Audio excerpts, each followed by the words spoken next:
صدر مملکت نے بھی سیاسی بحران کا ذکر کیا اور آج جو کچھ آپ دیکھ رہے ہیں، جو کچھ ہو رہا ہے، اس کی جڑ کیا تھی؟ اس کی جڑ تھی وہ ریجیم چینج آپریشن، جس کے حوالے سے صدر مملکت نے 12 مئی کو آنریبل چیف جسٹس کو ایک خط لکھا۔ اس کے مندرجات کیا ہیں، آئیے دیکھ لیں۔ ملک میں ایک سنگین سیاسی بحران منڈلا رہا ہے۔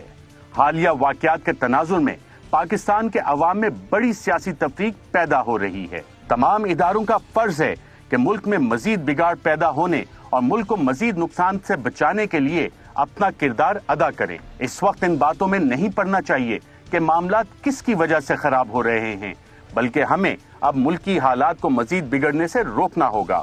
ملک میں سیاسی معاملات خوفناک اور تباہ کن صورتحال کی طرف بڑھ رہے ہیں اور حالات کسی بھی وقت خراب ہو سکتے ہیں۔ 7 مارچ 2022 کو واشنگٹن میں موجود پاکستان کے سفارت خانے کی جانب سے ایک حساس نوعیت کا سائفر پاکستان میں موصول ہوا۔ قومی اسمبلی کے اسپیکر کی جانب سے آپ کے آفس کو بھی اس سائفر کی ایک کاپی بھیجی گئی تاکہ آپ کو بھی اس سب کا علم ہو۔ امریکہ میں پاکستان کے سابق سفیر کی جانب سے بھیجا گیا سائفر میں نے بھی پڑھا ہے، جس میں انہوں نے امریکہ میں موجود پاکستانی سفارت خانے کی ایک ملاقات کا حال بتایا ہے۔ اس سائفر میں امریکہ میں پاکستان کے سابق سفیر نے پاکستانی سفارت خانے میں امریکی assistant secretary of state Donald Lu اور ایک اور امریکی عہدیدار کے ساتھ ملاقات کی تفصیلات بتائیں۔ اس سائفر میں ڈونلڈ لو کی جانب سے وزیر اعظم کے خلاف تحریک عدم اعتماد کے حوالے سے گفتگو کا ذکر بھی موجود ہے۔ سائفر میں اس بات کا ذکر بھی موجود ہے کہ اگر تحریک عدم اعتماد کامیاب ہو گئی تو سب معاف کر دیا جائے گا اور اگر ناکام ہوئی تو اس کے سنگین نتائج ہوں گے۔ قومی سلامتی کمیٹی کے دونوں اجلاسوں میں یہ بات تسلیم کی گئی کہ امریکی عہدیدار کی جانب سے ایسا کہنا نہ صرف پاکستان کے معاملات میں مداخلت ہے بلکہ ناقابل قبول ہے۔ اس کے بعد حکومت پاکستان کی جانب سے ایک ڈیمارچ بھی جاری کیا گیا۔ محترم چیف جسٹس صاحب، دھمکیاں خفیہ یا اعلانیہ دونوں طرح دی جا سکتی ہیں، لیکن اس معاملے میں غیر سفارتی زبان استعمال کرتے ہوئے بعض الفاظ میں دھمکی دی گئی۔ سابق وزیر اعظم عمران خان کی جانب سے ان ممکنہ خفیہ خطرات سے متعلق خدشات کا اظہار بھی کیا گیا۔ پاکستان ایک آزاد اور خود مختار ملک ہے اور اس پورے عمل سے یہاں کے لوگوں کی عزت اور وقار کو دھچکا لگا ہے۔ اس معاملے کی ایک جامع اور مفصل تحقیقات ہونی چاہیے تاکہ یہ پتہ چل سکے کہ یہ سازش کیسے تیار کی گئی، اس کے اصل کردار کون ہیں اور اس ریجیم چینج سازش کا آغاز کب ہوا۔ ماضی میں بھی کچھ مبینہ سازشوں کی باتیں ہوئیں جن پر عوام یقین رکھتے ہیں۔ پاکستان کے پہلے وزیر اعظم لیاقت علی خان کا راولپنڈی میں قتل اور اگرتلا سازش کیس اس کی مثالیں ہیں۔ سابق وزیر اعظم ذوالفقار علی بھٹو کا ایک سازشی خط لہرانا اور سابق صدر ضیاء الحق کا طیارہ تباہ ہونا بھی اس کی مثالیں ہیں۔ اوجڑی کیمپ سانحہ، سابق وزیر اعظم بے نظیر بھٹو قتل کیس اور ایبٹ آباد سانحہ بھی اس کی مثالیں ہیں۔ پہلے بھی دنیا میں جب اہم دستاویزات ڈی کلاسیفائی ہوئیں یا اہم لوگوں کی جانب سے انکشافات ہوئے یا اہم دستاویزات لیک ہوئیں تو سازشوں کی کڑیاں ملی۔ ایسی سازشوں کا کئی دہائیوں بعد پتہ چلتا ہے اور تب تک اس ملک کو نقصان ہو چکا ہوتا ہے۔ تاریخ ایسے واقعات سے بھری پڑی ہے، مگر میں یہاں ایران اور چلی کا ذکر کروں گا۔ ایران کے وزیر اعظم محمد مصدق کے خلاف 1953 میں بیرونی ایجنسیوں کی سازش کا بھی 60 سال بعد اس وقت پتہ چلا جب اہم دستاویزات ڈی کلاسیفائی کیے گئے۔ 1973 میں چلی میں کی جانے والی ریجیم چینج کا اس وقت کوئی بڑا ثبوت سامنے نہیں آیا، مگر سن 2000 میں اہم دستاویزات ڈی کلاسیفائی ہونے پر سازش کا پتہ چلا۔ آپ سے بہتر کون جانتا ہے کہ سازش میں شامل کرداروں کی نشاندہی کرنا، منی ٹریل کا پتہ چلانا، ضمیر بیچنے اور خریدنے والوں کا سراغ لگانا اور انہیں بے نقاب کرنا مشکل کام ہے۔ میں اس بات میں یقین رکھتا ہوں کہ جامع ریکارڈ کی موجودگی میں اس معاملے کی تہہ تک پہنچا جا سکتا ہے اور ایسا قانون کے تکنیکی نکات کے ذریعے نہیں بلکہ انصاف کی اصل روح کے ذریعے ہوگا۔ اس کے لیے ضروری ہے کہ ایک کمیشن کے ذریعے اس معاملے کی تفصیلی تحقیقات کی جائیں اور کمیشن کی تشکیل پر سیاسی اتفاق رائے بھی نظر آ رہا ہے۔ میڈیا رپورٹس کے مطابق وزیر اعظم نے بھی ایسی ہی خواہش کا اظہار کیا ہے۔ سپریم کورٹ نے ماضی میں قومی سلامتی، سالمیت، خود مختاری اور مفاد عامہ کے معاملات میں عدالتی کمیشن تشکیل دیے۔ چیف جسٹس ناصر الملک کی سربراہی میں جوڈیشل کمیشن 2013 کے انتخابات میں دھاندلی کے الزامات کی انکوائری کر چکا ہے۔ میمو گیٹ معاملے کی تحقیقات کے لیے جوڈیشل کمیشن قائم کیا گیا۔ لاپتہ افراد کے لیے بھی ایک فعال جوڈیشل کمیشن موجود ہے جس کی سربراہی سپریم کورٹ کے جج کر رہے ہیں۔ قوم اعلیٰ عدلیہ اور سپریم کورٹ کا احترام کرتی ہے اور اپنی توقعات پر پورا اترنے کی امید رکھتی ہے۔ میں آپ سے درخواست کرتا ہوں کہ اس معاملے پر ایک با اختیار جوڈیشل کمیشن بنائیں اور آپ پبلک انکوائری کے ذریعے خود اس معاملے کو دیکھیں. بلا شبہ اس ملک اور عوام کی ایک بہت بڑی خدمت ہوگی جو اصل حقائق جاننا چاہتے ہیں. راجہ عامر عباس صاحب، 12 مئی کو پریزیڈنٹ آف پاکستان نے یہ خط لکھا اور آرٹیکل 41 کے تحت پریزیڈنٹ جو ہیں وہ ہیڈ آف دا اسٹیٹ ہیں اور ریپبلک کی یونٹی، ریپبلک کا جو اتحاد ہے، مثلا وزیر اعلیٰ خیبر پختونخوا جو بات کر رہے ہیں، وزیر اعلیٰ گلگت بلتستان جو بات کر رہے ہیں، ریپبلک کی یونٹی اور اسٹیٹ میں تمام فیڈرل گورنمنٹ آ جاتی ہے، پروونشل گورنمنٹس آ جاتی ہیں، مجلس شورا اور باقی تمام. ہیڈ آف اسٹیٹ نے یہ خط لکھا اور جن خدشات کا آپ سب ذکر بھی کر رہے تھے، یہ خط موجود ہے. سپریم کورٹ اس پہ ایکشن لے سکتی ہے اور اگر ابھی تک نہیں لیا تو کیوں نہیں لیا؟ آپ کے خیال میں اس کے لیے کوئی پٹیشن کرنی پڑے گی؟ اور صدر مملکت کا خط کتنا اہم ہے؟ دیکھیے، صدر مملکت کے خط کے جو کانٹینٹس ہیں نا، وہ انتہائی اہم ہیں. اور کانٹینٹس یہ ہیں کہ جناب اس ملک کی سب سے بڑی بات جو سی ہے جو سیکیورٹی ہے، اور سیکیورٹی کی جو بات ہوتی ہے کہ ابھی جنگیں وہ ٹینکوں والی تو نہیں ہے اچھا صاحب، اب تو 5th جنریشن وارفیئر ہے.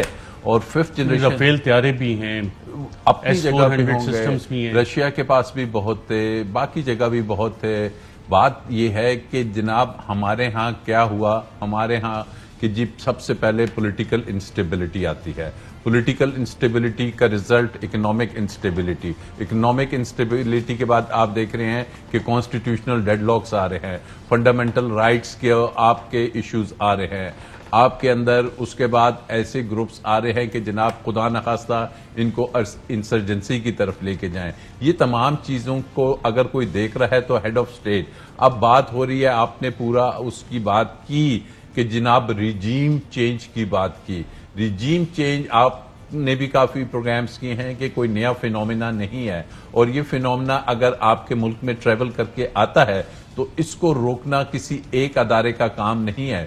آلدو سپریم کورٹ کا جو بیسک ہمارا ایز اے فنڈامنٹل رائٹ جو سب سے امپورٹنٹ ہے، رائٹ ٹو لائف ہے، رائٹ ٹو لیو ہے. اور رائٹ ٹو لائف میں یہ نہیں آتا کہ آپ نے کھانا کھانا ہے اور سو جانا ہے. آپ کے کچھ بیسک چیزیں ہیں.